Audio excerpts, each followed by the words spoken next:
Good evening. Radio Hindustan पर lively लम्हे interview में आज मैं आपसे रूबरू कराने जा रही हूँ एक ऐसी पर्सनालिटी जो न केवल एक बहुत ही नॉलेजेबल पर्सनालिटी है और उनका परिचय देना जैसे सूरज को दिया दिखाने के समान होगा। और ये मेरा सौभाग्य है और हमारे चैनल रेडियो हिंदुस्तान का सौभाग्य है कि आज अनुराग गुप्ता सर हमारे साथ हैं, जो कि सीबीएसई के एक रिसोर्स पर्सन तो है ही और उसके साथ साथ ओसीआई भी है, यानी कि ओवरसीज सिटीजनशिप है सर के पास। तो लेकिन दिल से प्योर हिंदुस्तानी, जितना मैं सर को जानती हूँ, जितना मैं उन्हें सुनती हूँ। और सर का भी अपना एक यूट्यूब चैनल है लिसन टू अनुराग, और डेली रेगुलर बेस पर मैं उन्हें सुनती हूँ, जानती हूँ। तो आज रेडियो हिंदुस्तान के इस मंच पर मैं स्वागत करती हूँ सर आपका, और आप खुद ही हमें अपना परिचय दे हमारे दर्शकों को, तो वो ज्यादा अच्छा रहेगा क्योंकि इतना लंबा है तो मैं ही बोलती चली जाऊंगी नहीं तो। नमस्कार सर।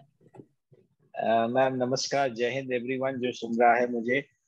मेरा परिचय बहुत छोटा सा है, ज्यादा बड़ा नहीं है।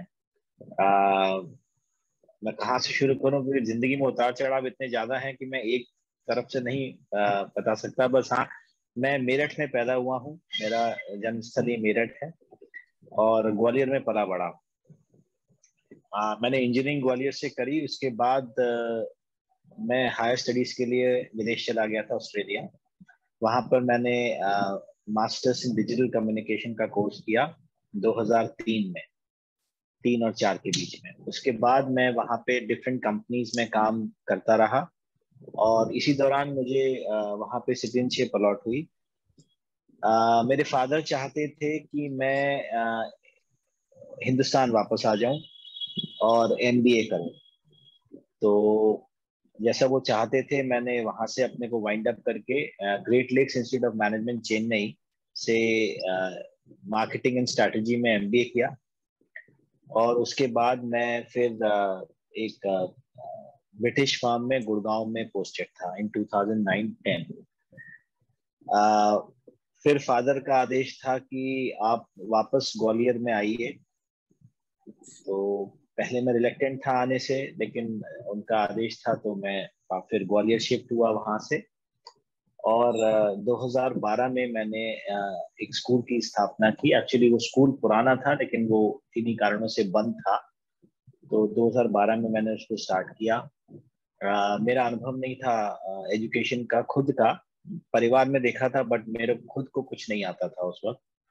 तो धीरे धीरे सीखा, बीएड किया और तब से स्कूल को देख रहा हूँ। इन द मीन टाइम मुझे एक अवसर मिला सीबीएसई ट्रेनिंग में जाने का, और 2016 में मैंने उस प्लेटफॉर्म पे जाने की सोची और अपॉर्चुनिटीज मिलती गई।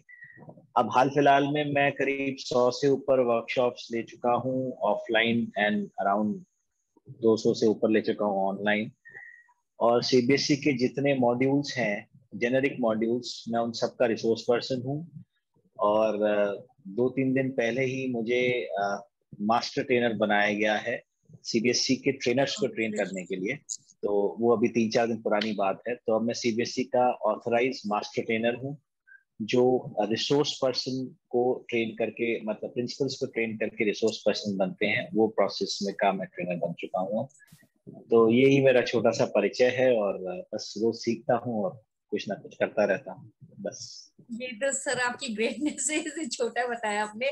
तो मैं यहीं पर मुझे आपसे ये कहना है कि आप इतनी मतलब ऐसे हाई पोस्ट पर, हाई लेवल पर आप काम कर रहे हैं तो सर, लेकिन जो सहजता और सरलता मैंने आपके व्यक्तित्व में देखा, तो क्योंकि नॉर्मली क्या होता है कि जैसे जैसे इंसान हाई पोस्ट पर चलता चला जाता है तो एक वो कैद कर लेता है, एक कन्फाइनमेंट में अपने आप को कैद कर लेता है अपनी पोस्ट के, और उस दायरे से बाहर आने में उसे उसके बात करने में सहजता अनुभव नहीं होती। लेकिन जब ये भी मैंने आपसे बात की है तो मैंने पाया कि आप एक बहुत ही सहज और सरल व्यक्तित्व के स्वामी हैं। तो वो कैसे आप मेंटेन कर पाते हैं, फिर बहुत बड़ी बात है अपनी सहजता को। नहीं, देखिए मैडम, ये जो पोस्ट और पावर और जो भी कुछ चीजें हैं, बड़ी क्षणिक चीजें होती हैं, मोमेंटरी चीजें होती हैं, ठीक है। और कुछ किस्मत होती है, कुछ मतलब ये कोई ऐसी चीज नहीं है जिसकी कोई घमंड किया जाए। तो मैं मतलब एक चली बात करें कि जैसे आप किसी ने पूछा कि सब आपको घमंड क्यों नहीं है किसी चीज का, तो जवाब ये होता है कि सब घमंड करें तो किस बात का करें, अभी तो कुछ बन ही नहीं पाए, और जब बन जाएंगे तब इतना लेट हो जाएंगे कि दुनिया से जाने का समय आ जाएगा, तब किस बात का घमंड करें। तो ये सब चीजें जो होती हैं ये बड़ी मतलब आ, आप इंसान के तौर पर अलग हैं, ये सब चीजें तो एक डेकोरेशंस हैं जो आपके शरीर पे चढ़ जाते हैं, और वो डेकोरेशन तो कभी भी निकल सकते हैं, शरीर आपके साथ रहता है, डेकोरेशन तो आप कभी भी निकाल सकते हैं, कभी भी हट सकते हैं। तो घमंड, और मैं तो, मेरा तो एक जिंदगी में एक फलसफा ये है कि मैंने हमेशा सामने वाले को अपने से ज्यादा अक्लमंद समझा है और हमेशा समझता हूँ। तो मैं उसी मोड में चलता हूँ कि मुझसे सामने वाला ज्यादा अक्लमंद है और दो बातें ज्यादा ही जानता है मुझसे, तो मैं उस मोड में रहता हूँ। तो शायद वो कभी, अभी सही बताऊं तो मैं अभी वहां पहुंचा ही नहीं हूँ जहां मुझे पहुंचना था, अभी तो मतलब मैं कहीं हुई नहीं वाली बात है। तो बहुत सारे लोग दुनिया में, बहुत काबिल लोग हैं मुझसे, और मैं तो शायद सबसे नीचे के पायदान पे हूँ अभी से। यही सरलता है आपकी सर। सर एक क्वेश्चन जो मुझे आता है, आप जैसे एडमिनिस्ट्रेशन से आते हैं, आप प्रिंसिपल हैं, आप ओनर हैं स्कूल के, फिर भी आप टीचर्स के, जैसे अभी आपका मैंने जो आपका वीडियो देखा था उस पर, आपके चैनल पर, फिर भी आप टीचर्स की प्रॉब्लम्स को समझते हैं और सपोर्ट करते हैं, तो ये भी एक अंडरस्टैंडिंग लेवल आपका बहुत अच्छा लगा मुझे। देखिए मैम, ऐसा है कि स्कूल जो है ना, एक इंस्टीट्यूशन की अगर हम बात करें, स्कूल को अगर हम देखें तो उसके दो कारण हैं। पहले जो मैंने आपको बताया उसके दो कारण हैं कि मैंने खूब नौकरी करी है। I have been an employ for a long time, okay, and under worst conditions I have work. तो मुझे बहुत अच्छी तरीके से एहसास है कि एम्प्लॉय जब परेशान होता है तो कैसे सोचता है और क्या उसके दिल पे गुजरती है। ये तो पहली बात होगी। तो वो एक एम्प्लॉय के प्रति सहानुभूति तो मेरी वहां है, जो है। रही बात टीचर्स का सपोर्ट करने की, या मैं प्रिंसिपल हूं तो प्रिंसिपल कोई खुदा तो नहीं होता प्रिंसिपल। और दूसरी बात, स्कूल जो है उसको चलाने वाले टीचर्स ही होते हैं। अगर टीचर्स ढंग से नहीं पढ़ाएंगे, आप लाख प्रिंसिपल बने रहिए, किसी कुछ नहीं होने वाला आपके स्कूल। तो मैं हमेशा उस सोच के साथ चलता हूं, मेरी पॉलिसी मेकिंग हमेशा उस सोच के साथ चलती है कि जो भी पॉलिसी मैं बना रहा हूं उसके नेगेटिव्स क्या हैं, और मेरे टीचर्स जो मेरे साथ चलने वाले हैं क्या वो उसको अडॉप्ट कर पाएंगे या नहीं कर पाएंगे। और दूसरी बात, वो मेरा घर है, स्कूल मेरा घर है। तो अगर कोई गलती मेरा टीचर से हो रही है तो एज ए फ्रंट फेस मैं माफी मांगूंगा बाहर वाले से। टीचर्स का हमारा इंटरनल जो ऑडिट सिस्टम है वो हमारा अलग है, लेकिन बाहर वाले के सामने हम सब एक हैं। तो अगर हम अपना ईमानदारी से काम कर रहे हैं, और फिर दूसरी बात, मैं लॉजिक का साथ देता हूँ। ऐसा नहीं है कि मैं हमेशा हर टीचर की गलती को छुपाऊंगा, ऐसा नहीं है। हाँ, गलती को छुपाऊंगा नहीं, गलती को सामने लाके माफी मैं मांगूंगा पेरेंट से या किसी भी XYZ से। लेकिन अगर मुझे लगता है कि टीचर सही है और लॉजिकल है, और वो इतने सारे सालों के एक्सपीरियंस में पता चल जाता है लॉजिक क्या है, तो अगर लॉजिकल टीचर का एक्शन है और उसके बाद भी पेरेंट के साथ रिफ्ट हो रहा है, देन आई विल से कि teacher will be with me, you are supposed to leave the school, please leave, because I will not let my teacher go. I may let you go but not my teacher, because teacher is my family, you are not. You can become my family अगर आप उस तरीके से चलते हैं, लेकिन अगर आप सोचेंगे नहीं हम आपको पैसा दे रहे हैं और टीचर आपका गुलाम बन जाएगा, तो आई एम सॉरी, ना मैं ऐसे पेरेंट्स को लेता हूं और ना मैं ऐसे पेरेंट्स को एंटरटेन करता हूं। मेरे लिए पेरेंट्स बच्चों के माँ बाप हैं। मेरे जो फ्रेम ऑफ माइंड के अंदर अगर कोई एक्ट करेगा वो मेरे साथ रहेगा, जो मेरे फ्रेम ऑफ माइंड के या लॉजिकल फ्रेम ऑफ माइंड के अंदर एक्ट नहीं करेगा वो मेरे साथ नहीं रहेगा, चाहे कुछ भी हो जाए। तो टीचर्स का कभी भी, क्योंकि मैं खुद एक टीचर हूं, मैं खुद उस तरीके से हार्ट एंड सोल लगाता हूं। मैंने अपना पूरा करियर शिफ्ट किया है इस प्रोफेशन के लिए। तो और मैं आना नहीं चाहता था इस प्रोफेशन में कभी भी। I was never, I didn't choose this career. It was given to me. It's a chance, not by choice. But once I've grown myself into this role, तो मेरे दिल पे बहुत सारी बातें आ जाती हैं। और मैं, आप मेरे वीडियोस अगर रेगुलरली सुनते होंगे तो एक उसमें राज बता देता हूं मैं आपको अपने सारे वीडियोस का। मेरे हर वीडियो के पीछे एक कहानी होती है जो मेरी खुद की होती है। मेरे साथ ही कुछ हुआ हुआ होता है उस दिन, जो मैं उसको वीडियो की शक्ल देता हूँ। तो वो जो टीचर वाला वीडियो था जो बहुत ज्यादा चला, और वो दोनों इंस्टेंस मेरे साथ उसी दिन हुए थे, और इमीडिएटली वो वीडियो आ गया जिसमें वो औरत बोल रही थी। तो वो एक तरीके से ट्रिगर कर दिया मुझे किसी ने कि मतलब ये क्या चल रहा है, टीचर क्या है, टीचर है क्या। मतलब हर आदमी आके उसको गाली बक रहा है, हर आदमी स्कूल को गाली बक रहा है। गलतियां हैं, स्कूल्स की गलतियां हैं, मैं उसको डिनाई नहीं करूंगा, लेकिन किसी को तो बोलना पड़ेगा। मतलब how can you just accept कि टीचर पढ़ाते नहीं है, टीचर ऐसे टीचर वैसे। ऐसा नहीं है। 10% लोग हर प्रोफेशन में खराब है, 90% लोग नहीं तो 75% लोग तो अच्छे है ही है ना। तो आप 25, 10, 15, 20, 25% टीचर्स जो काम नहीं करते, उसके लिए आप पूरी फ्रेटर्निटी को गाली देना शुरू कर दो, एक्सेप्टेबल नहीं है। और फिर मेरा प्रोफेशन है, that's my bread and butter. You are basically pointing out on my bread and butter, जिससे मेरा घर चल रहा है, जिससे मेरी जीवन चल रहा है। आप उसी प्रोफेशन को गाली दे रहे हो, कैसे मैं उसको एक्सेप्ट कर लूं। और टीचर, प्रिंसिपल तो टीचर ही होता है ना। प्रिंसिपल प्रिंसिपल बन गया, लेकिन होता तो टीचर ही है। अगर वो टीचर्स का ही साथ नहीं देगा तो उसको प्रिंसिपल बने रहने का कोई हक नहीं है।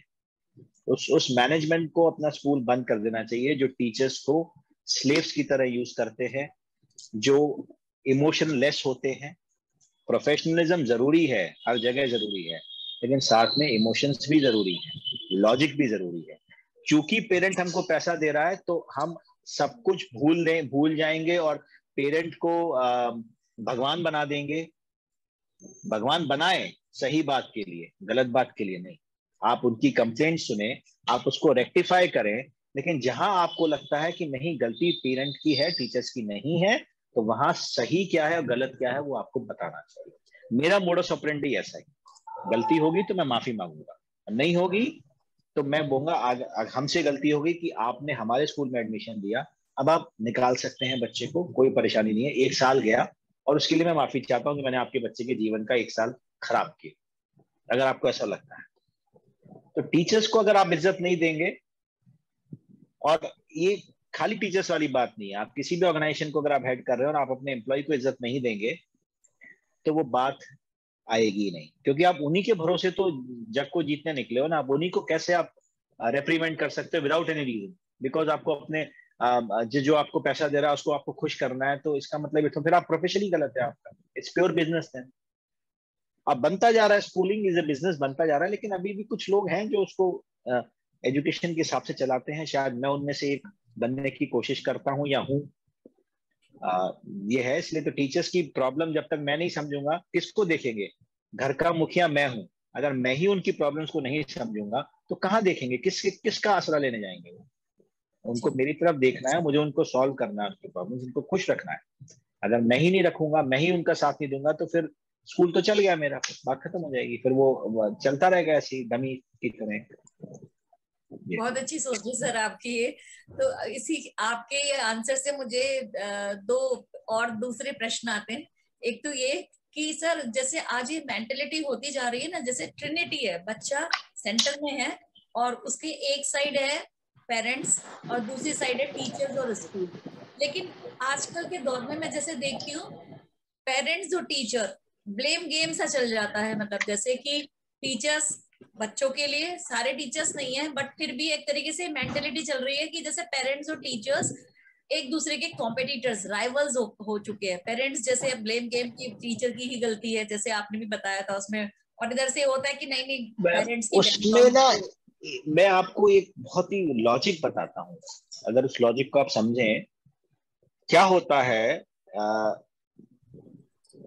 हम स्कूल के अंदर बच्चों को एडमिशन नहीं देते हैं। ये बहुत बड़ा मिसकंसेप्शन है कि हम बच्चों को एडमिट कर रहे हैं।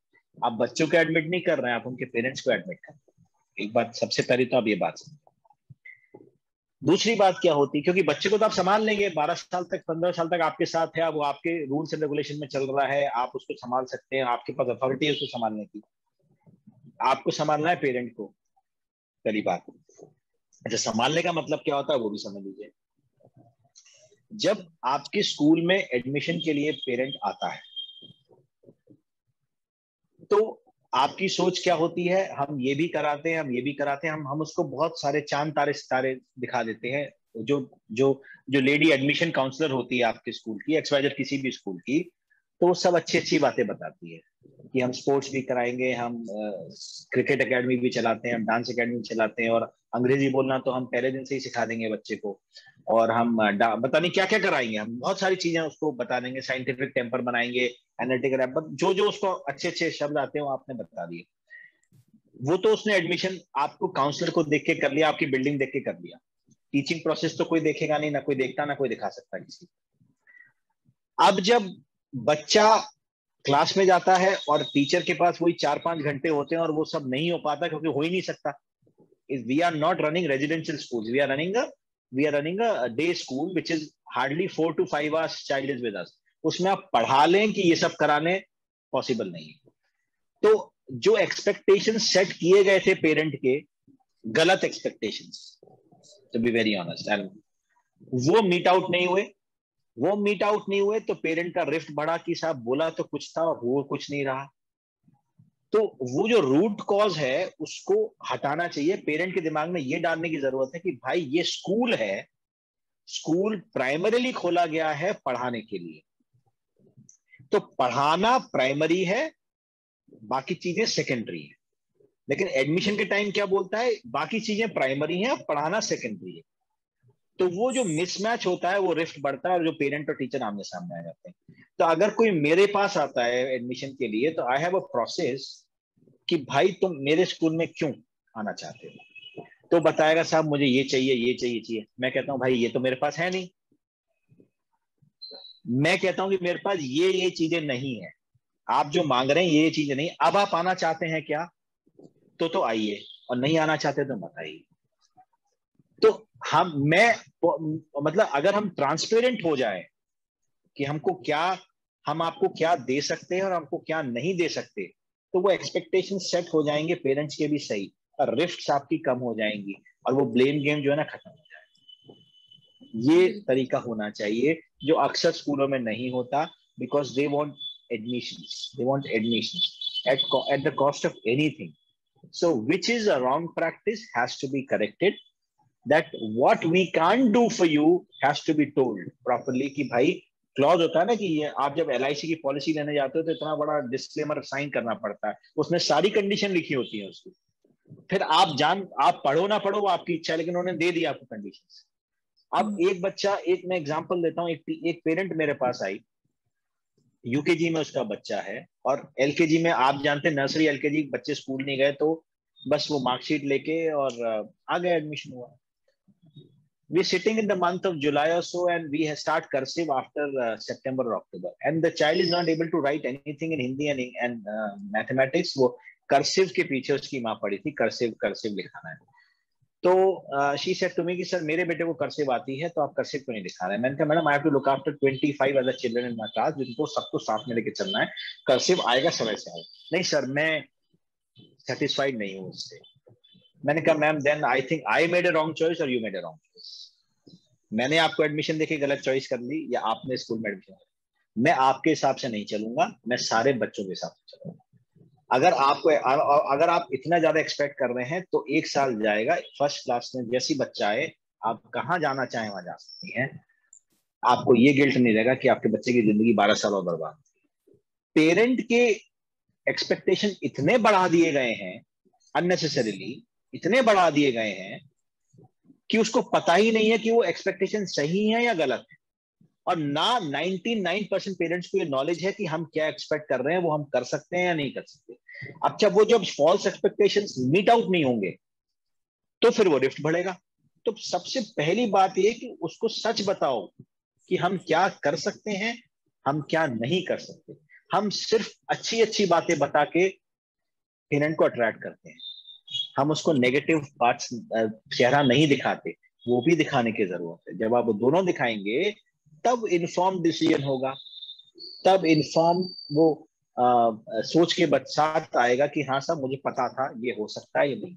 तो रिस्क कम हो जाएंगे, मतलब ऑलमोस्ट आप मान के चलिए कि आपके 90% रिस्क खत्म हो जाएंगे। तो ये प्रैक्टिस अगर लोग करेंगे तो ये जो इमेज है ना स्कूल्स की, वो काफी सुंदर है। बिल्कुल सर, सही, रियलिटी ग्राउंड्स पर ही होना चाहिए। दूसरा ना सर, बेस के ऊपर normally what I have experienced कि ना बेस पे ध्यान नहीं देते, जो बेसिक ईयर्स होते हैं एक बच्चे के लिए, जबकि वो बहुत ज्यादा इंपॉर्टेंट है। पेरेंट्स का ये प्रॉब्लम होता है। उसके बाद वो एक किसी अच्छे स्कूल में डालकर सोचते हैं कि कोई मैजिक हो जाएगा, कोई चमत्कार हो जाएगा, और बेस अच्छा ना होते हुए भी वो बच्चा बहुत कहीं हाई लेवल पे पहुंचेगा। ये भी एक प्रॉब्लम हो जाती है सर। तो इसी के साथ सर मैं ये जानना चाहूंगी, जैसे आपकी व्यूज सुनकर, तो विद्या निकेतन में आप अपने स्कूल में क्या फॉलो करते हैं, क्या पॉलिसी? जैसे वैसे तो सभी सीबीएसई एफिलिएटेड है, सभी स्कूलों में सेम सिलेबस है, लेकिन क्या कुछ यूनिक आप देखिए मैम, फॉलो? यूनिक कुछ नहीं है, बच्चों पे ध्यान देना है। मेरा एक है कि मेरा क्लास साइज मैं बहुत लिमिटेड रखता हूँ। मेरा मैक्सिमम क्लास साइज 30 है, उससे ऊपर मैं नहीं जाता चाहे कुछ भी हो जाए। तो सबसे पहली बात तो ये होगी। दूसरी बात जो है, छोटे बच्चों में स्पेशली होमवर्क बड़ा लिमिटेड हम लोग रखते हैं। 1 पेज पर subject, that is 3 pages. We have just 3 subjects, Hindi, English and maths. Basic years की बात बता रहा हूँ मैं आपको। बाकी जीके एंड ओरल वो सब ओरल चलता है। और अगर आप रिटन सब्जेक्ट्स की बात करेंगे तो Hindi, English and maths 3 subjects हैं ओनली। उनका मैं होमवर्क के लिए मैं लिमिट कर दिया कि आप 1 पेज से ज्यादा नहीं देंगे।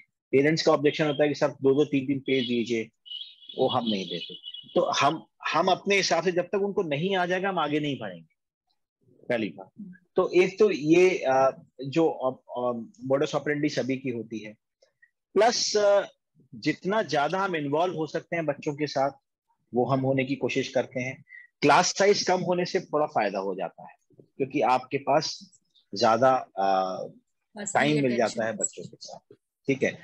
और हर इनके वीकली टेस्ट और वीकली असाइनमेंट्स हम लोग देते रहते हैं, उससे रेगुलर टेस्ट होता है। हर at the end of the month we take their monthly test, तो उससे रिवाइज होता रहता है। लेकिन अभी पिछले 2 सालों से, क्योंकि कोविड के चक्कर में जो नई खेप आई है उसको संभलने में अभी 2-3 साल लगेंगे। तो अभी का जो बैच अगर मैं कहूंगा तो वो बहुत मुश्किल से चल पा रहा है, क्योंकि वो बेसिक प्री नॉलेज नहीं है। अब टीचर के पास इतना समय नहीं है कि फर्स्ट क्लास या सेकंड क्लास में आए बच्चे को वो एलकेजी का यूकेजी का पढ़ाए।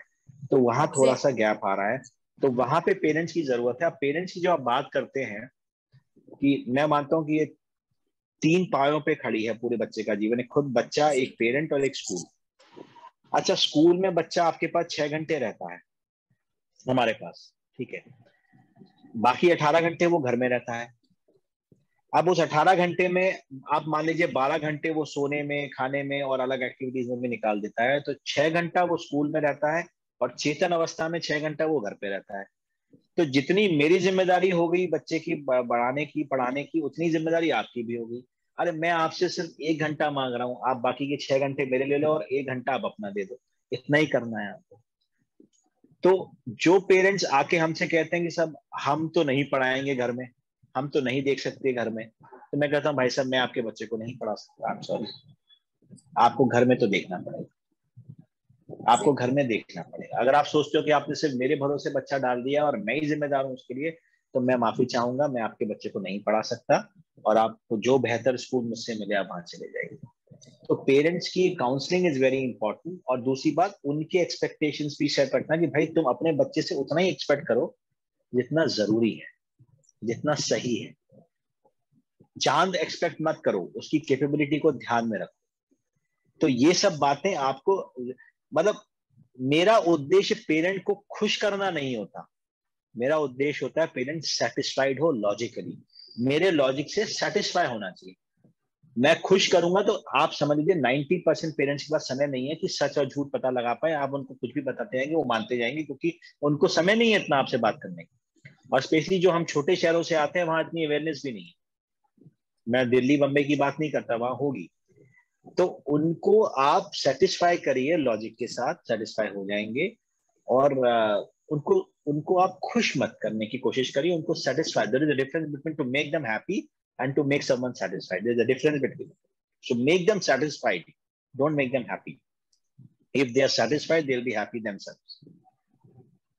सो टीचर और स्टूडेंट, सॉरी, टीचर और पेरेंट का संवाद जिसे कहते हैं, communication channel should be always open and regular communication should happen. So we have a Saturday list sort of a thing when we identify certain students जिनका जो repetitive कहने के बाद ध्यान नहीं दे रहे हैं, इंप्रूवमेंट नहीं हो रहा है, जो हमको पेरेंट्स की साथ चाहिए। तो इसका मतलब ये कतई नहीं है कि सब कुछ पेरेंट पे छोड़ दिया, हम कुछ पढ़ाएंगे नहीं, ऐसा नहीं है। पहले हम सब कुछ कोशिश करेंगे, फिर हम we have a Saturday list sort of a thing, जब हम पेरेंट्स को फोन करते हैं कुछ चुनिंदा बच्चों के लिए कि भाई आइए और थोड़ा सा हमको मदद चाहिए आपकी, इसमें हमसे आके मिलिए और हम मिल के बैठ के आप उसको सॉल्व करेंगे। कुछ पेरेंट्स होते हैं जो बड़े क्रैंकी से होते हैं कि सब पैसा किस बात का दे रहे हैं, हम कैसे पढ़ाएं। तो ये जो सेंटेंस होता है ये बड़ा मुझे इरिटेट करता है कि पैसा दे रहे हैं तो आपने मेरी आत्मा नहीं खरीद दी है। पैसा दे रहे हैं तो आपको सर्विसेज दी जा रही हैं, लेकिन आपका भी योगदान उसमें मुझे चाहिए। ये पहले दिन मैं बता देता हूँ। और एडमिशन जब मैं देता हूँ तो मैं पेरेंट का क्लासिफिकेशन, क्वालिफिकेशन अपने हिसाब से देखता हूँ कि क्या मेरे स्कूल के विजन के साथ, मेरे स्कूल के माइंडसेट के साथ इस आदमी का मैपिंग हो रहा है कि नहीं हो रहा। अगर मैपिंग नहीं हो रहा तो मैं कहता हूँ wrong school for you, please don't take admission. मैंने बहुत सारे बच्चों को कहता हूँ it's a wrong school for you because the expectation that you're having, I may not be able to meet those expectations because वो unreal expectations जी, ठीक है, वो unreal expectations है और मैं मैच नहीं कर पाऊंगा। जो मैं मैच नहीं कर पाऊंगा, मैं रिफ्ट को, मैं, क्योंकि मुझे उस पेरेंट के उस सोच को अगले 15 साल झेलना है, राइट। तो यहाँ ना करने बेहतर है, बजाय अगले साल अगले 15 साल में झेझा झेझा करता। तो ये है। और हम, ऐसा नहीं है कि वो कुछ हमें सजेशन देते हैं और वो मानने वाले होते हैं, बिल्कुल मानते हैं, क्योंकि वो भी एक पार्ट है स्कूल का, उनका बच्चा हमारे पास, उसको सुधारना, उसको इंसान बनाना हमारा काम है। लेकिन प्रॉब्लम क्या होती है, पेरेंट्स, बहुत सारे पेरेंट्स को बड़ा डिस्ट्रस्ट है स्कूल में। आप बच्चों को डांटिए मत, आप बच्चों को बोलिए मत, तो ऐसे में बड़ा दिक्कत हो जाती है। और ऐसा कोई पेरेंट मिलता है तो फिर उसको बता दिया जाता है कि भाई अगर आप चाहते हैं ऐसा तो ऐसा ही होगा, लेकिन फिर आप ज्यादा इंप्रूवमेंट की उम्मीद मत करें। लॉजिकल हम जो कर सकते हैं वो कर पाएंगे, क्योंकि थोड़ा बहुत घिसना पड़ता है तब जाके सोना बनता है। अगर आप बिल्कुल नहीं घिसना देना चाहते अपने बच्चे को, that's absolutely your choice. We can not take that blame for sure, we will not take that blame, बिल्कुल स्ट्रेट फॉरवर्ड। मैं वो ब्लेम नहीं लूंगा। अगर आपका बच्चा फेल होता है फॉर एनी रीजन, हम अपनी मेहनत करें, अगर आप चाहते हो कि हम उसको कुछ बोले ही ना, वो जो करता रहे वो करता रहे, तो मैं वो ब्लेम नहीं लूंगा। Exactly sir. जो यही से मेरी बात आती है आगे सर, यही जो एक्सपेक्टेशंस है, चाहे पेरेंट्स हैं, चाहे सोसाइटी है, चाहे सिस्टम है, तो हाईएस्ट स्कोरर के साथ हम जाते हैं। एवरीवन वांट्स कि मेरा बेटा, मेरे बच्ची डॉक्टर इंजीनियर बने, है ना, टॉपर बने। लेकिन जो डिग्रेडेशन हो रहा है वैल्यूज का, उसका रीजन आपके अकॉर्डिंग यही सोच है हमारी, या समथिंग एल्स जो सोसाइटी में देखते वैल्यूज हैं? का डिग्रेडेशन तो मैम बहुत कारणों से हो रहा है। आप मुझसे पूछ रही थी आपकी क्या खासियत है स्कूल की, आपने बात मुझसे कही, तो मैं ये कहूंगा कि एकेडमिकली जैसे सारे स्कूल पढ़ाते होंगे, शायद मैं भी वैसे ही पढ़ाता हूँ, कोई खास उतना अंतर नहीं है इसमें। मेरा मेन एम्फेसिस होता है वैल्यूज पे, ठीक है, मेरा मेन एम्फेसिस होता है वैल्यूज पे, कि बच्चे बेसिक वैल्यूज जो हैं वो सीख जाए। वेरी इंपॉर्टेंटली, पढ़ाई जरूरी है, फाइन, लेकिन जिंदगी जीने के लिए जरूरी है वो लाइफ स्किल्स। क्योंकि मैं जानता हूं, मेरा एक भी दोस्त ऐसा नहीं है, हम जब स्कूल में थे तो I may not call myself a very brilliant student, but I was a decent student, right. मुझसे भी बहुत नीचे लोग थे जो पढ़ाई में कमजोर थे, और वो शायद आज मुझसे बहुत अच्छा कर रहे हैं, ठीक है। तो मैं हर किसी को ये बताता हूँ कि भाई ये मार्क्स के पीछे जो भाग रहे हो वो जरूरी नहीं है। Sense of understanding, common sense, mental aptitude, decision making and life skills, ये आपके जिंदगी भर काम आने वाला है। इनको सीख लो और अपने जिंदगी में कुछ ना कुछ अच्छा कर लोगे। तो I make a point always that I address my students on a daily basis, and we have 2 assemblies in a day, one at the start, one at the end. Why we have at the end? It's a 2 minute assembly where everyone assembles and we have a national anthem and go. Whatever has happened during the day, किसी class में कोई case हुआ है, कोई issue हुआ है, वो हम वहीं उसको उसी दिन डिस्कस करके बच्चों को घर भेजते हैं, ताकि वो करेक्शन उनके दिमाग में स्कूल से घर जाते वक्त हो जाए। तो ये प्रैक्टिस मेरी बड़ी इफेक्टिव प्रैक्टिस है कि कोई भी अगर स्कूल में कोई ऐसा बात हुई है, देयर एंड देन हम उसको स्कूल बंद होने से पहले पहले डिस्कस करेंगे। We will not wait for the next day, because 24 hours जब बीत जाएंगे तो चीजों का बतंगड़ बन जाएगा। बहुत सारी मिसअंडरस्टैंडिंग बढ़ जाएंगी। तो वो एक बड़ा लर्निंग अच्छा होता है, जिसमें जो भी हुआ होता है हम उसको लॉजिकली हम उसको एक्सप्लेन कर देते हैं इन द सेकंड असेंबली। तो इससे काफी फर्क पड़ता है। और वो जो इंडियन टच है हमारा एजुकेशन का, जिसको अब एनईपी में लोग ला रहे हैं, वैल्यू एजुकेशन, अब कितना ला पाएंगे with all the restrictions that they have put on the schools and teachers and everything. क्योंकि एक फ्री होल्ड चाहिए आपको बच्चों के ऊपर। फ्री होल्ड का मतलब ये नहीं होता कि आपने बैतों से पीटना शुरू कर दिया। ये कुछ बहुत बड़ा तबका है पेरेंट्स का, जिसे सो कॉल्ड मैं बुद्धिजीवी कहता हूँ। जरा सा आप बोलो तो वो मैंने वो जो वीडियो डाला था, तो एक मोहतरमा तो ये बोली कि साहब, मतलब मैंने जो कमेंट्स पढ़े तो बड़ा अच्छा लगा। मैंने कहा लोग कितना सोचते हैं भाई। तो मैं वो जो वीडियो था वो करीब 5 से 6 लाख लोगों ने देखा हिंदुस्तान में उसको, ठीक है। और मुझे करीब 20 लोग ऐसे मिले जो बहुत बुद्धिजीवी थे, बहुत ज्यादा बुद्धिजीवी थे। एक मोहतरमा ने कहा कि साहब टीचर क्या करेगा, तो बच्चे की ओन कैपेसिटी पे होता है, तो टीचर का तो कोई रोल ही नहीं है। मैंने कहा मैडम आप ऐसे भविष्य का ऐसे देश का निर्माण करिए जहां टीचर का रोल ही खत्म हो जाए कंप्लीटली। तो अगर आप ये कह रहे हो कि बच्चा अपने अपने क्षमता से पढ़ता है, तो मैं भी तो वही बता रहा हूँ, फिर टीचर पे जोर क्यों डालते हो कि पढ़ाओ से? अपनी क्षमता से ही पढ़ेगा, पहली बात। फिर दूसरे ने बोला कि साहब टीचर बहुत तनख्वाह किस बात की देते हैं और फलाना ढिमकाना। तो मैंने कहा भाई बहुत अच्छी सोच है, और टीचर सब निकम्मे हैं और प्राइवेट स्कूल सब चोर हैं, और सारे चोर हैं और प्राइवेट स्कूल टीचर निकम्मे हैं और सबको डूब के मर जाना चाहिए। मैंने कहा बिल्कुल सही बात है, सारे प्राइवेट स्कूल्स को बंद हो जाना चाहिए तत्काल प्रभाव से। और जो 13 करोड़ बच्चे प्राइवेट स्कूल में पढ़ते हैं, वो सारे 13 करोड़ के, पूरे हिंदुस्तान में 13 करोड़ के 13 करोड़ बच्चे जो हैं वो सरकारी स्कूल में शिफ्ट हो जाने चाहिए। और कैसे अकोमोडेट करेंगे सरकारी स्कूल वाले, वो जाने। तो सबसे पहला जो मिसकंसेप्शन दुनिया में फैला हुआ वो ये है कि सरकारी स्कूल जो फ्री है, सरकारी स्कूल फ्री नहीं है, पर चाइल्ड कॉस्ट ऑफ सरकारी school is double the cost that you पे फॉर अ प्राइवेट स्कूल। ये जो मैंने एक वीडियो रिलीज किया था, प्राइवेट स्कूल बंद हो जाएं, उसमें मैंने पूरा एनालिसिस दिया है कि एक सरकारी स्कूल के बच्चे पे कितना सरकार खर्च करती है।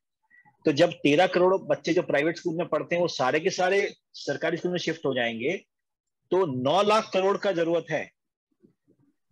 9 लाख करोड़ चाहिए सरकार को एटलीस्ट उनको केटर करने के लिए।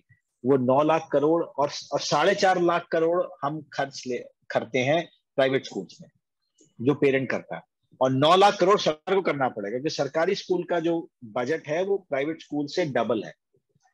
वो एनालिसिस कोई करना ही नहीं चाहता, क्योंकि किसी में दिमाग ही नहीं है इतना। जब आप उस एनालिसिस को समझेंगे तो आपको समझ में आएगा कि प्राइवेट स्कूल कितनी बड़ी इकोनॉमी को हेल्प करता है। अच्छा, फ्रीनेस का मतलब ये नहीं होता कि हम टीचर्स को, कोई बेवकूफ नहीं होता कि एक, अगर ऐसा होता, लोग कहते हैं सब टीचर बेरहमी से मारते हैं, 25 करोड़ बच्चे पढ़ते हैं पूरे हिंदुस्तान में, तो कम से कम अगर हर स्कूल में, और करीब 15 लाख स्कूल्स हैं मोटा मोटा, तो 15 लाख केसेस तो रोज ही आते हैं पिटने पिटाने के। अगर टीचर सारे पागल होते तो साल भर में 1-2 केस आता है। तो जब साल भर में 1-2 केस आता है तो समाज है भाई, 135 करोड़ लोगों की 150 करोड़ लोगों की पॉपुलेशन हिंदुस्तान में, उस हिंदुस्तान में अगर पूरे साल भर में 2 केस आते हैं तो क्या आप उसको का एक बेंचमार्क बना देंगे?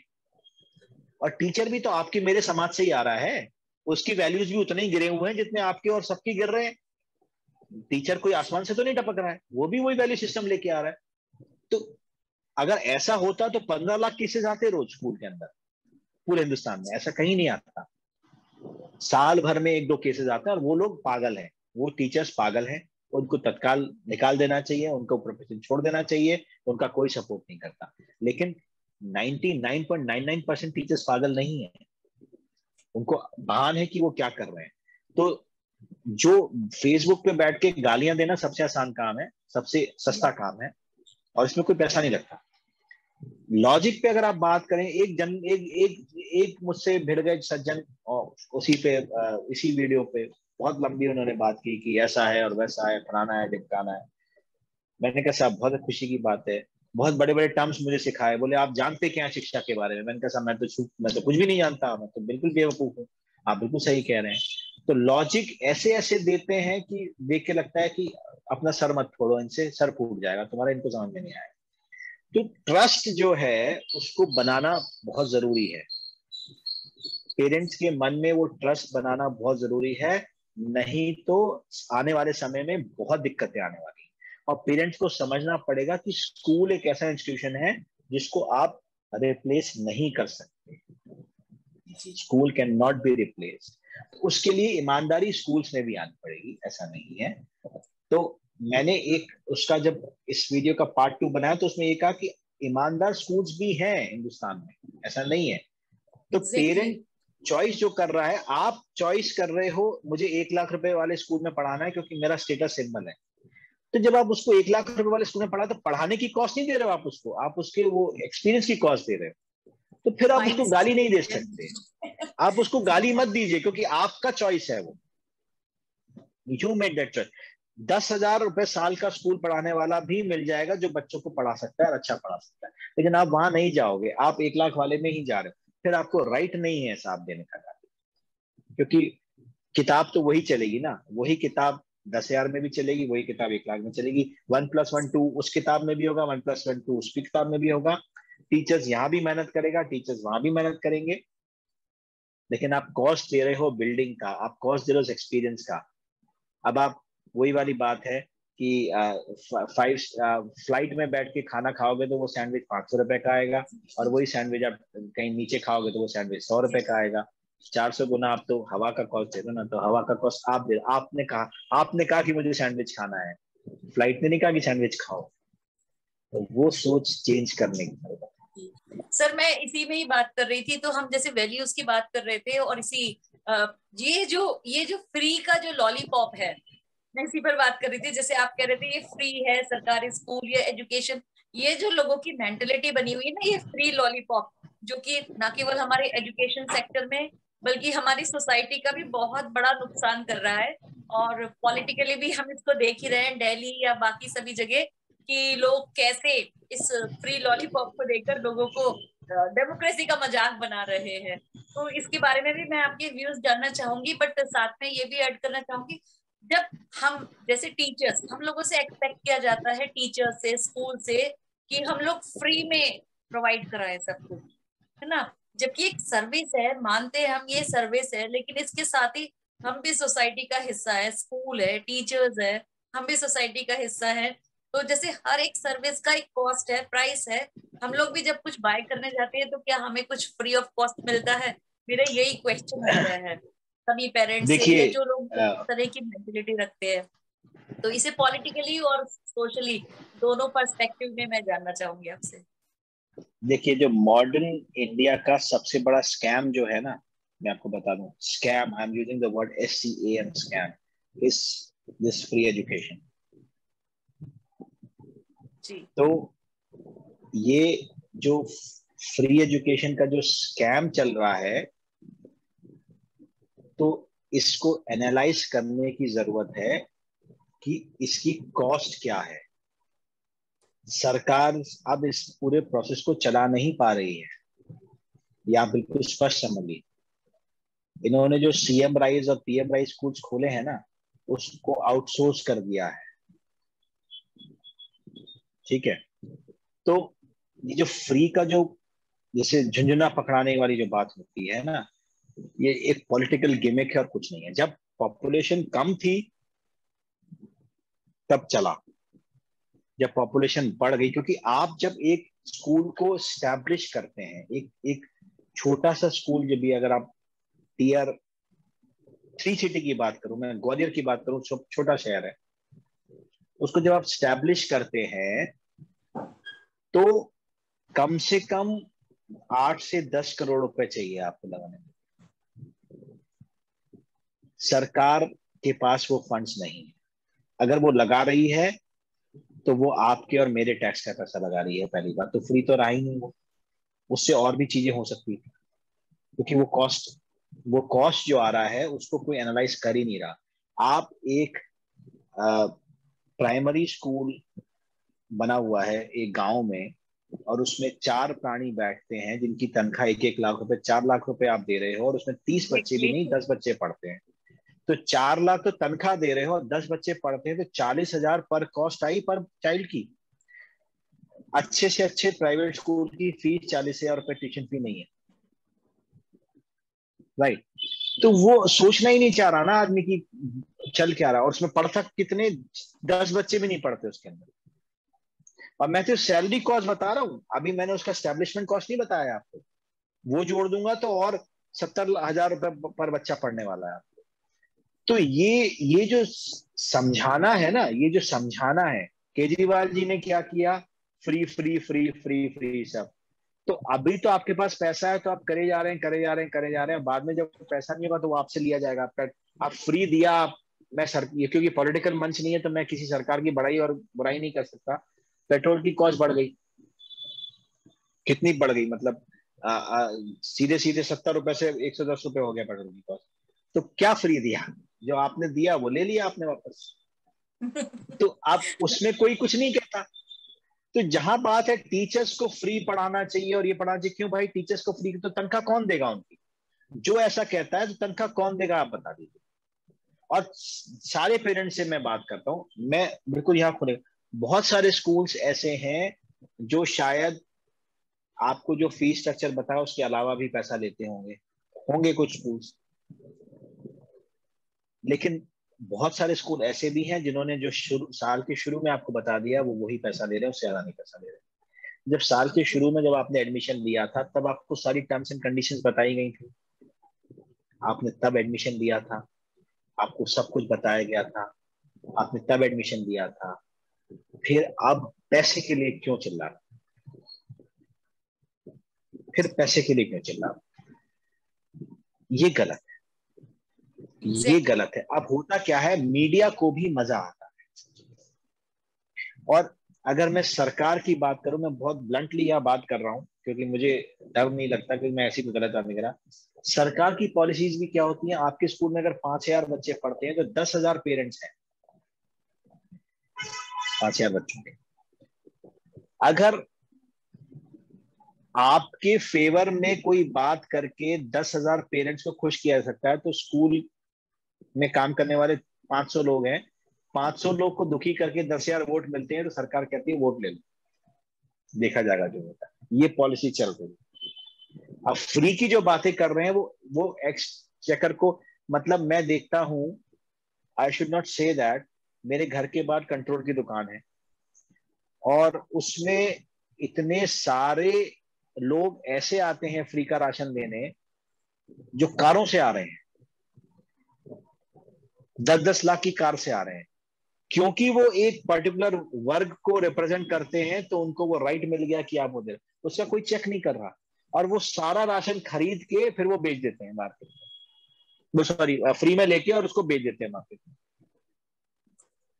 सरकार उनका पॉलिटिकल वोट बैंक खराब नहीं करना चाहती,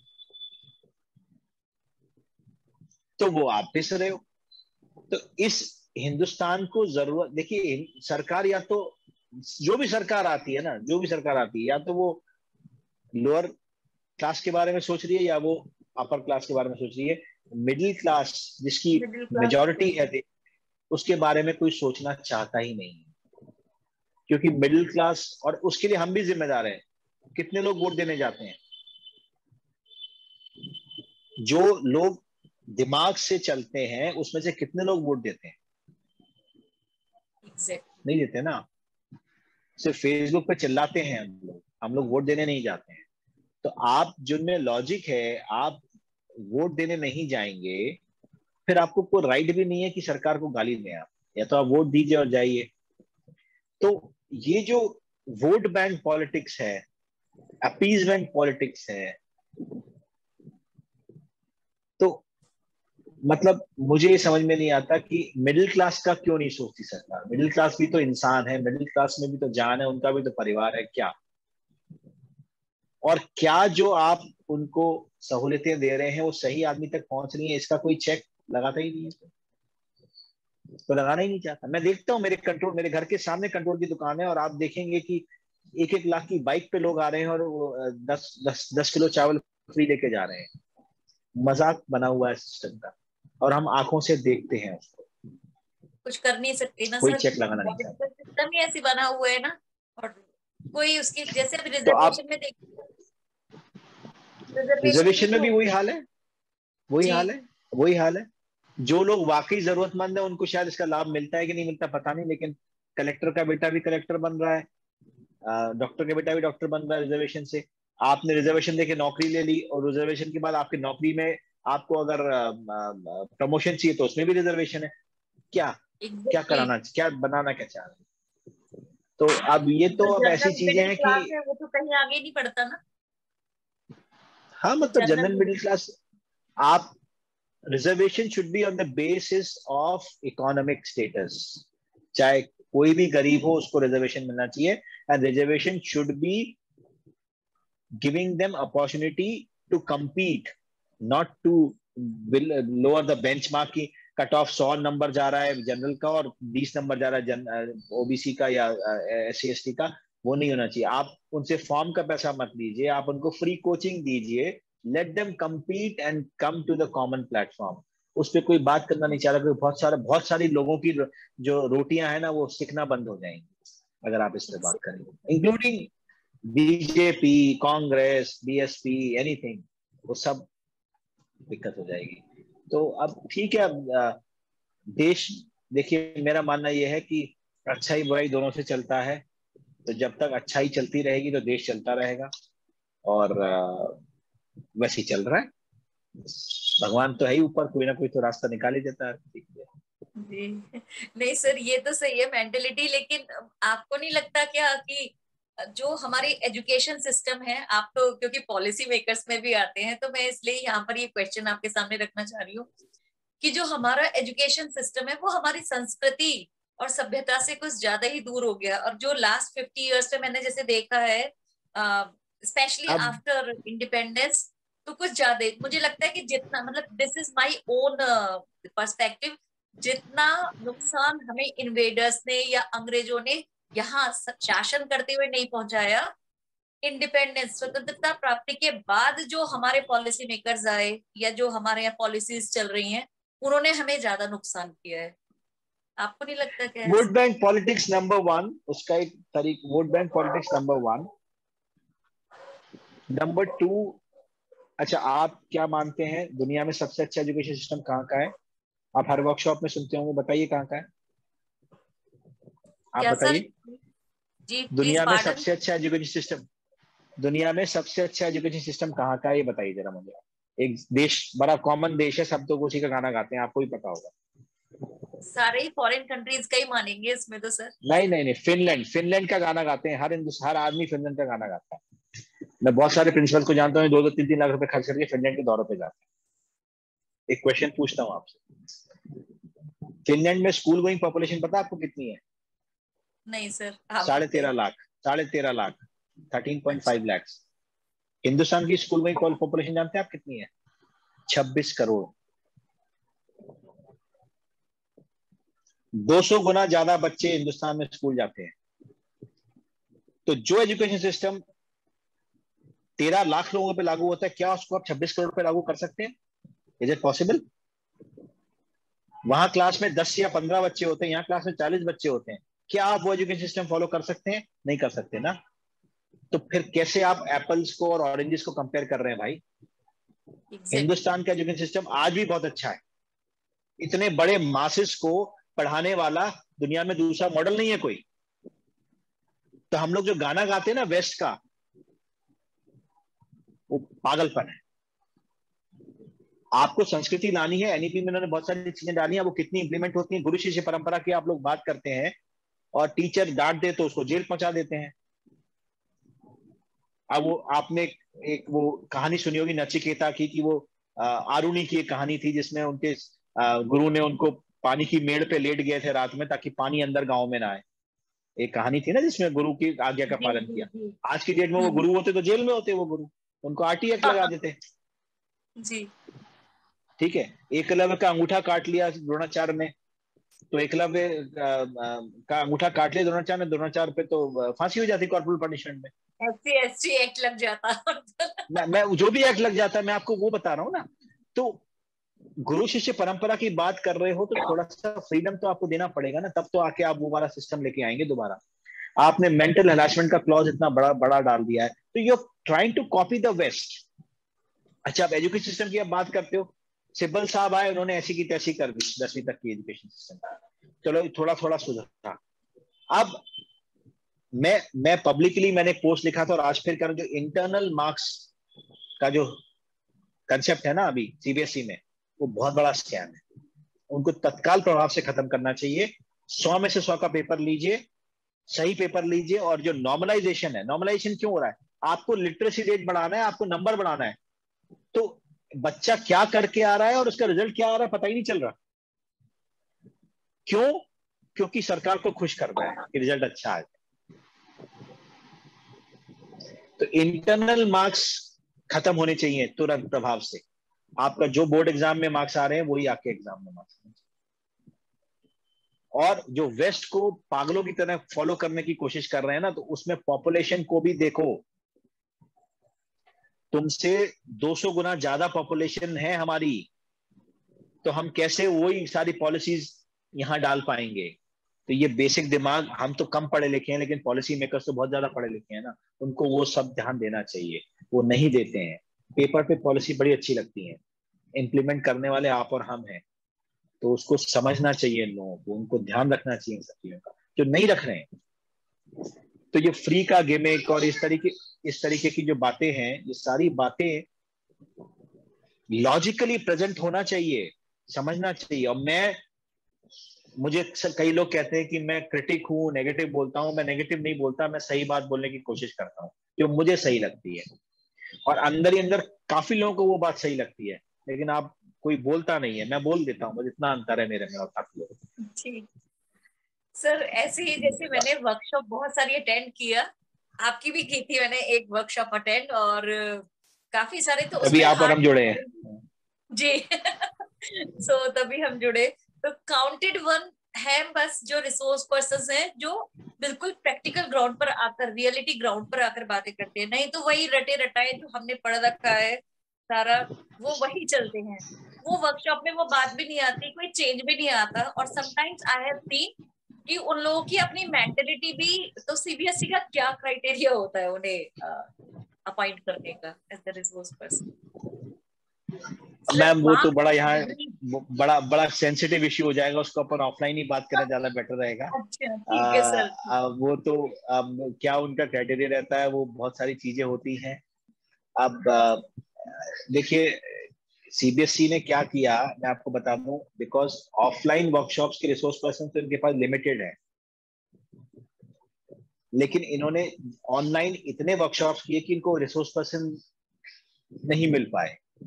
तो कई लोगों के साथ ऐसा भी किया गया कि आप कर लो, कि आप कर लो, कि आप कर लो। तो हो सकता है उसमें हुआ हो, क्योंकि ऑफलाइन का तो प्रोसीजर होता है। और फिर मैम हर अच्छे लोग बुरे लोग हर जगह होते हैं। तो जी ऑनलाइन वर्कशॉप्स को का नंबर बहुत बड़ा था, उसको केटर करने के लिए वर्कफोर्स नहीं था। तो ये एक रीजन हो सकता है कि जो आपका सॉल्यूशन है। अब ऑफलाइन वर्कशॉप्स बढ़ रहे हैं, तो जिस हिसाब से वर्कशॉप्स बढ़ रहे हैं उस हिसाब से रिसोर्स पर्सन अभी भी नहीं है सीबीएसई के पास। क्योंकि देखिए क्या होता है, ये वर्कशॉप लेना एक बड़ा भारी प्रोसेस है। मुझे मानिए पटना जाना है वर्कशॉप लेने के लिए, तो I need to invest 2 days to go, take a workshop, come back 5 days। तो that is not easy for everyone, right. तो वो फिर कम लोग जाते हैं। ऑनलाइन में तो क्या है, 1 घंटे का सेशन कभी भी ले लो बैठ के। तो ऑनलाइन में काफी डाइल्यूट हुई चीजें, और इसीलिए इनको रियलाइज हुआ कि ऑनलाइन जो है थोड़ा सा they need to minimize, and offline they have to increase that. Sir अच्छा, जैसे एनईपी आ रहा है तो इंट्रोड्यूस करा रहे हैं, जितना जितना हम जानते जा रहे हैं अभी तो समझने में, इम्प्लीमेंटेशन में टाइम लगेगा। तो डू यू थिंक कि it will be effective, fruitful as we think? NEP, देखिए बहुत बड़ा मिसकंसेप्शन है कि एनईपी लागू नहीं हुआ। एनईपी ऑलरेडी चल रहा है, बहुत सारी चीजें उसमें ऑलरेडी आ चुकी हैं, कोई खास अंतर नहीं आएगा। बस जो आप इंडियन हेरिटेज की जो बात कर रही हैं उस पर थोड़ा एम्फेसिस आएगा, वो एक अच्छी बात है। और जो अदर स्किल बेस्ड सब्जेक्ट्स हैं उनके बारे में कुछ बात होगी, वो एक अच्छी बात है। बाकी चीजें जैसी हैं थोड़ा उसको रिवैम्प होंगी, खास अंतर नहीं आने वाला। जो चल रहा है बस वो थोड़ा उसको उन्होंने एक फॉर्मलाइज कर देंगे तो एक थोड़ी चीजें आसान होंगी। अभी समझने के दौर पे सब है, बनाने वाले भी समझने के दौर पे ही हैं, इसको आप समझ लीजिए। तो उसके असर हमको 2030 तक पता चलेंगे कि क्या होने वाला है। अच्छा मान के चले, अच्छा ही जी, गुड।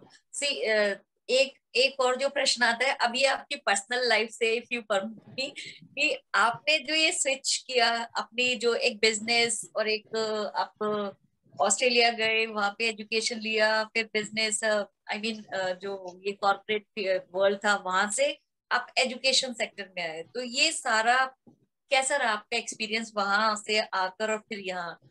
एज यू सेड कि देखिए आप मैडम, विलिंग नहीं थे इसे ज्वाइन करने के। मेरा, हाँ मैं आपको क्या बता दूं, बिकॉज आपने पर्सनल लाइफ छेड़ी है तो मैं उसको बताता हूँ। मैं आया सिर्फ अपने पेरेंट्स की वजह से था, क्योंकि ओल्ड एज में they need someone to look after them, right. और मुझे भी लगा कि जितना मेरे माँ बाप ने मेरे लिए करना था कर लिया, अब शायद मेरी बारी है। तो I came back in 2008, I did my MBA, then I came back to Gwalior in 2012। I was in India from 2009. So in those, I lost my father in 2019. Okay, and 10 years was like that. He was very critically ill. Okay, he had multiple ailments, and for the last 10 years, I was running my school as well as I was running behind doctors all over India, taking my father to different places. तो school, क्योंकि एक building थी और एक setup था, तो मेरे पास कोई और काम नहीं था करने के लिए, तो मैंने कहा चलो let's, because I have been, my my parents and my family is into education for a long time. तो मैं उसी परिवेश में पला बड़ा हूँ, तो मुझे बहुत सारी अंडरस्टैंडिंग माँ बाप से आ चुकी थी। मतलब मैं ये नहीं कहूंगा कि मुझे कुछ नहीं आता था, मुझे बहुत सारी चीजें आती थी इस सेक्टर में आने से पहले। लेकिन हैंड्स ऑन एक्सपीरियंस जब आता है, जब आप खुद काम करते हैं, ठीक है, दूर से देखना और खुद काम करने में अंतर था। तो I came because of my family, there was no other reason। And जब आपको मालूम है ना कि आपको क्या काम, यही काम करना है, तो फिर आपको ये नहीं सोचा होता कि अच्छा लगेगा कि बुरा लगेगा, वो सारी बातें एक बेमानी हो जाती है। जब आपको मालूम है कि हाँ यही करना है, तो आपको उस काम को इस लायक बनाना पड़ेगा कि आपको अच्छा लगने लगेगा, ठीक है। तो वही मेरा मोडस ऑपरेंडी था। तो मैं ये नहीं कहूंगा कि मैं बहुत अच्छी पोजीशन पे था monetary financial wise when I left my job. अभी भी शायद मैं उस पोजीशन पे नहीं आ पाया हूँ, ठीक है। लेकिन एक सेटिस्फेक्शन ये था कि मैंने अपने पिताजी की, माँ बाप की, my mother is alive, she is 77। मैंने आपको बताया ना उनका फ्रैक्चर हो गया, तो I was busy whole day, उनको वो सब करा रहा था। तो the only earning I could say in my life so far is that my father died happily. He had a smile on his face when he left this world, and the reason was I was there. तो वो एक जो चीज है ना, वो आप लाखों करोड़ों अरबों रुपए से भी नहीं खरीद सकते. तो मुझे, क्योंकि मैथ था, एजुकेशन था, मेरे विचार थे, तो मैं सीखता गया, फिर ट्रेनिंग में आ गया, स्कूल चलता रहा, अपना उतार चढ़ाव चलते रहे. लेकिन मेरा मेन रीजन कुछ नहीं था. मेरा मेन रीजन मेरे पेरेंट्स थे, मेरी फैमिली थी. And at some point of time it is important for a child to look after their parents, for children to look after their parents, because ये होना चाहिए, because they have given so much to you, and it's your chance, it's your time to give back to them. So that is the only reason I'm here. And फिर आप जब यहाँ आते हो, अपना काम शुरू करते हो, तो फिर आप नहीं जाते हो. फिर मेरे फैमिली सर्कमस्टेंसेस ने मुझे यहाँ लाया. और शुरू में मुझे लग रहा था कि आई made a wrong choice. Eventually I decided कि नहीं, आई made a right choice. So after I lost my father in 2019, my life is completely changed. Change in what sense? कि I don't believe in long term planning. मेरे जिंदगी में अब long term planning नाम का शब्द हट चुका है. आप मुझसे पूछेंगे, आपने मुझसे कल बोला कि, मैंने कहा मैं जयपुर में हूँ और मैं कल पहुंचूंगा. तो मुझे आज का पता है कि मैं क्या करूंगा. अभी मैं आपका वाइंड अप करके I have my dinner and go for a walk, ये मुझे पता है. कल मैं क्या करूंगा मुझे नहीं मालूम. ठीक है, कल मैं क्या करूंगा मुझे नहीं मालूम. उसका रीजन ये है कि when I took my father for a wedding to Indore, और उनको कुछ प्रॉब्लम हो रही थी, तो हमने कहा वहीं डॉक्टर को, इलाज इंदौर से चलता था, इंदौर में दिखा भी देंगे आपको और वेडिंग भी अटेंड हो जाएगी. वेडिंग अटेंड करने के बाद हम इंदौर में उनको डॉक्टर के पास ले गए. डॉक्टर ने कहा कुछ थोड़ा सीरियस प्रॉब्लम है, आपको हम भर्ती कर लेते हैं और ठीक हो जाएंगे आप. तो we went to Indore on 30th of December, and on 3rd my father went into coma, and on 5th he passed away.